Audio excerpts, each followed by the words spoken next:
YCP fire brand Kodali Nani మౌనంగా ఉంటున్నారు. అధికారంలో ఉన్న సమయంలో చంద్రబాబు టీడీపీ లక్ష్యంగా విరుచుకుపడ్డ నాని తాజా ఎన్నికల్లో ఓడిపోయారు. వచ్చే ఎన్నికల్లో పోటీ చేయనని గతంలోనే నాని ప్రకటించారు. ఇక ఇప్పుడు వరుస కేసులు నమోదవుతున్న వేళ కొడాలి నాని పార్టీ అధినేత జగన్తో సమావేశమయ్యారు. భవిష్యత్తు కార్యాచరణపైన చర్చించారు. ఆ తర్వాత కొడాలి నాని రాజకీయంగా కీలక నిర్ణయం తీసుకున్నారు. కొడాలి నాని 2024 ఎన్నికలే తనకు చివరి ఎన్నికలని గతంలో స్పష్టం చేశారు. 2029 ఎన్నికల్లో తాను పోటీ చేయనని ప్రకటించారు. అయితే తాజా ఎన్నికల్లో కొడాలి నాని ఓడిపోయారు. కొద్ది రోజులుగా కొడాలి నాని పైన వరుసగా కేసులు నమోదవుతున్నాయి.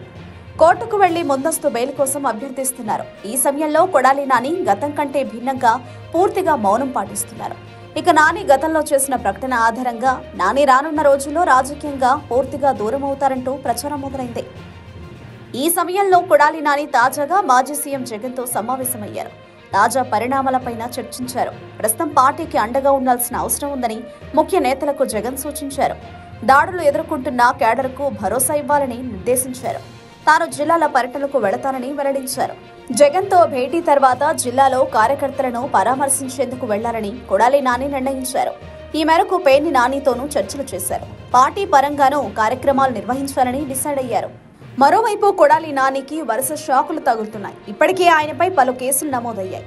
కొడాలి నానితో పాటు AP beverages corporation chairman Vasudeva Reddy, నాటి జాయింట్ కలెక్టర్ మాధవీలతపై పోలీసులు కేసు పెట్టారు. ఈ మేరకు దుగ్గిరాల ప్రభాకర్ అనే వ్యక్తి వీరి ముగ్గురిపై ఫిర్యాదు చేశారు. దీంతో వారిపై గుడివాడలో కేసు దాఖలైంది. తమను బెదిరించి బలవంతంగా రాజీనామాలు చేయించారని పోలీసులకు ఇచ్చిన ఫిర్యాదులో పేర్కొన్నారు. దీంతో కొడాలి నానిపై గుడివాడ 1 పోలీసులు కేసు నమోదు చేశారు. తాజాగా ఈ కేసులో నాని హైకోర్టును ఆశ్రయించారు. నోటీసులు ఇచ్చి విచారించాలని కోర్టు సూచించింది.